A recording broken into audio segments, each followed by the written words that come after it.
Next on the news, during this Black Catholic History Month, we listen to the sound that's been lifting the souls of Brooklyn parishioners for decades.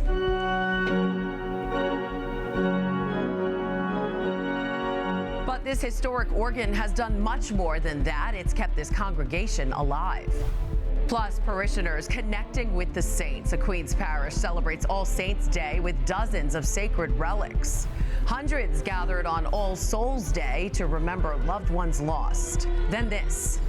I just passed the starting line and we're heading over the Verrazano Bridge. A reporter on the run. We'll catch up with Katie Vasquez a day after she conquered the New York City Marathon. I'm Christine Persichetti. Currents News starts right now.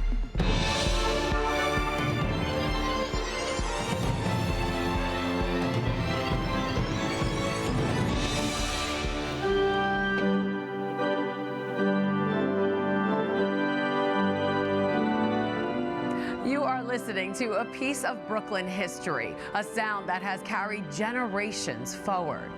That music is coming from Our Lady of Victory Church in Bedford-Stuyvesant, from an organ more than a century old.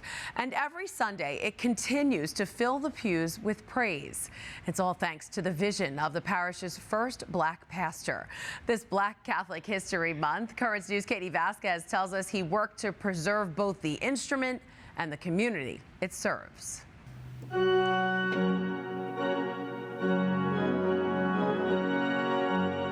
As Joseph Murray's fingers touch this organ, which dates back to the late 1800s at Our Lady of Victory Church, the sounds of "We've come this far by faith" filled the Brooklyn parish. It's always exciting to come up here and play because it's such a beautiful sound. It's such an amazing organ, and it's almost like being a kid on a playground. The pastor, Father Alonzo Cox, says the instrument is important for worship. Liturgically, the organ is an instrument that leads us in song. It leads us into the celebration of the Eucharist, and it's from the organ that we're able to sing God's praises. It still sounds great thanks to work by Father Martin Carter, the first African-American pastor of the church. He ensured that it was restored. He got up at the pulpit and he said, if you want this church to remain, we gotta all make sure that we come together to maintain it. The church is in a designated historic district, which means any change would have to be approved by the City Landmarks Commission. And it was the hope of Father Carter that in doing this, that he would preserve the legacy of the building, and particularly the community that was worshiping in it. And that was what Father Carter hoped would ensure the church's legacy continues. He wanted to make sure that this place would remain a place where Black Catholics could come and worship. In Bedford-Stuyvesant, Katie Vasquez, Currents News. Great story from Katie, and there's so much more ahead. All month long, we're sharing the powerful history and faith of Black Catholics. Stay with Currents News and the tablet for continuing coverage. Some parishioners in Queens got the chance to connect with the saints at an All Saints' Day celebration at Holy Family Church.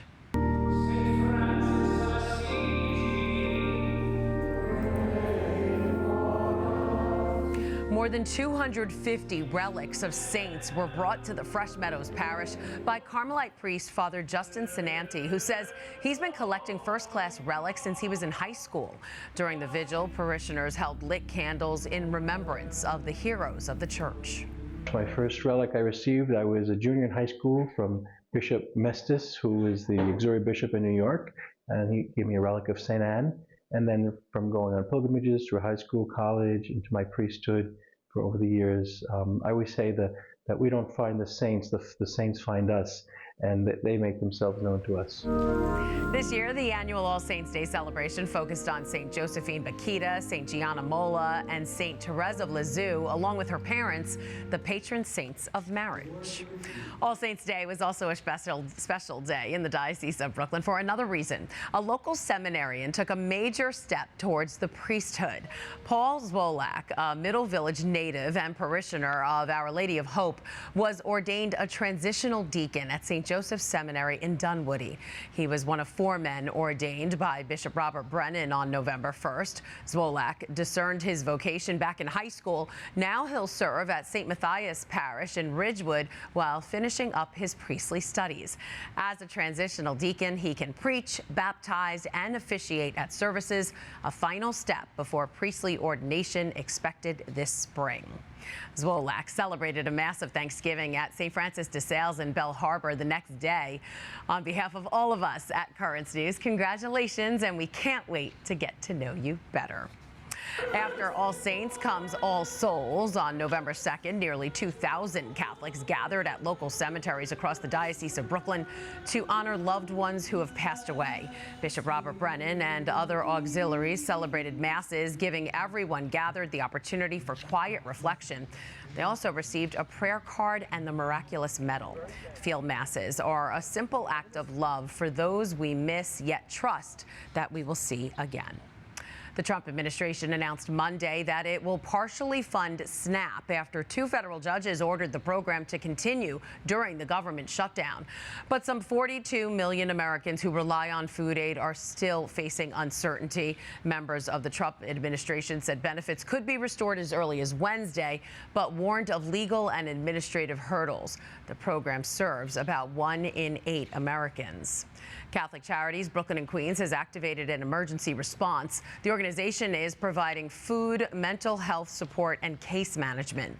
All 60 food pantries in Brooklyn and Queens are open. No appointment needed. To find a location, visit ccbq.org or call 718-722-6001. And as we're seeing, the need for food support continues to grow, but so does the spirit of giving. While organizations like Catholic Charities are working hard to keep families fed during the shutdown, one young boy is proving you don't have to be an adult to make a big difference. In Chicago, an 8-year-old turned his birthday wish into a mission to feed his neighbors. Currents News' Jenna McDermott has that story. 1, 2, 3, 4, 5, 6, 7, 8, 9. It's beginning to add up. 1, 2, 3, 4. For 7-year-old Alex Annan and his cousins, Demetrius and Ezra Young. That's 2 plus. Giving really is better than receiving. Can we have a minute to think about what we're going to say? It only takes a minute to explain. Okay, so. Before Alex's Tinley Park home looked like a grocery store. 1, 2, 3, 4. He was thinking about his upcoming 8th birthday. I'm super proud of him. His mom, Kimbria Young, says plans for a traditional party changed after Alex saw a man experiencing homelessness. The light turned green, so we had to drive off, and we weren't able to give him money, so Alex was really distraught. After tears were wiped away, Alex had a new birthday wish. We just grabbed the food and put them in the bag. As many as we can. With support from his mom's nonprofit, Season to Soar, Alex hopes to help more than 150 of his neighbors in need. We're running out of bags. Alexander and his cousins are preparing for a food drive. On November 1st, just as SNAP benefits cut off, they gave away free groceries at school in Chicago. The more stuff you put in the bags, the more heavy the stuff gets. Why is it important to give something away for your birthday? Even though it's your birthday, you're giving something away. Because it's good for the community and it helps the earth. As he does the rice, I'll do the noodles. It's all beginning to add up. Giving back is the greatest gift. We're going to have to do this next year. Jenna McDermott, Currents News. Alex turned 8 years old on November 1st. Way to go, Alex. Can't wait to see what you're doing next year. We were cheering on one of our own this weekend. Our reporter, Katie Vasquez, laced up for her first ever New York City Marathon on Sunday, and it's official. She crossed the finish line.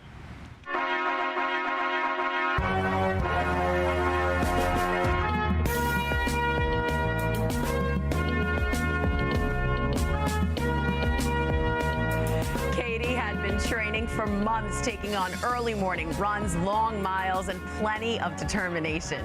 She joined more than 50,000 runners from around the world, tackling all 5 boroughs in her hot pink shirt, looking fabulous.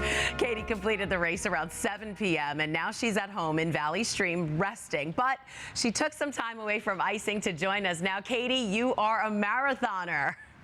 Yes. Well, congratulations. What an accomplishment. Tell us, how did it feel crossing that finish line? It definitely felt like all of that work that I had put in paid off, because there was some time, leading up to the marathon as I was in it that I thought, I don't know if I'm going to make it. I don't know if I'm going to make it to the end. But when I got there, I knew, okay, it's done. I made my dream come true. Oh, unbelievable. And being the reporter that you are, you documented the entire journey. Let's take a look at one of the clips you shared with us. Just past mile 13, and that's halfway through the marathon. Still looking good, 13 miles in, but how did you feel at that point? Were you like, yes, only 13 more to go?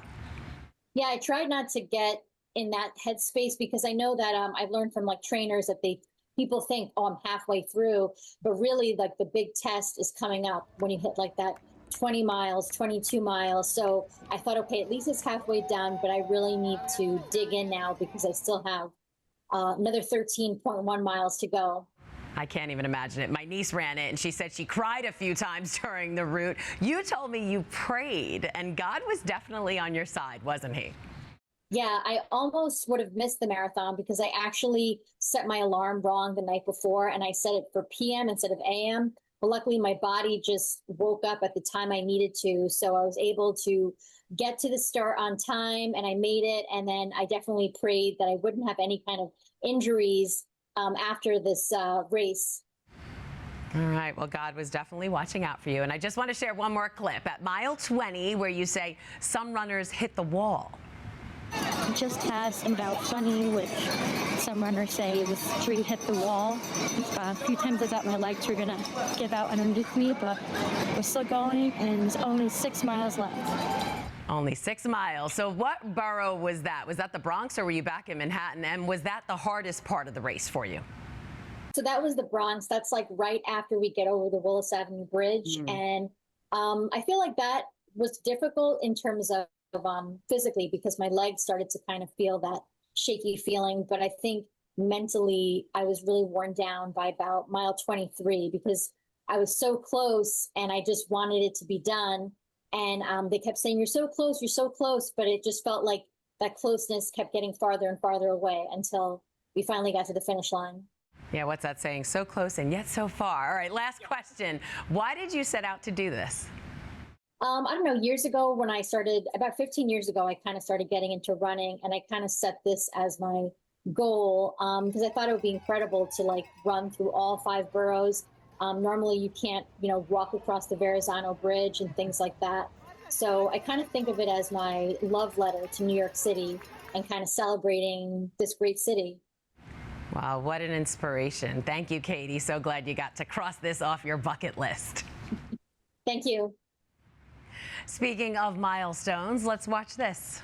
Doctorum declaramus, in nomine Patris et Filii et Spiritus Sancti.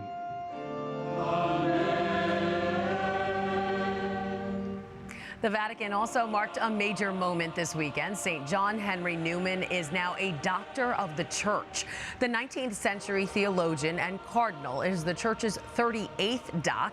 Pope Leo recognized him on All Saints' Day for his significant contributions to Christian thought and education.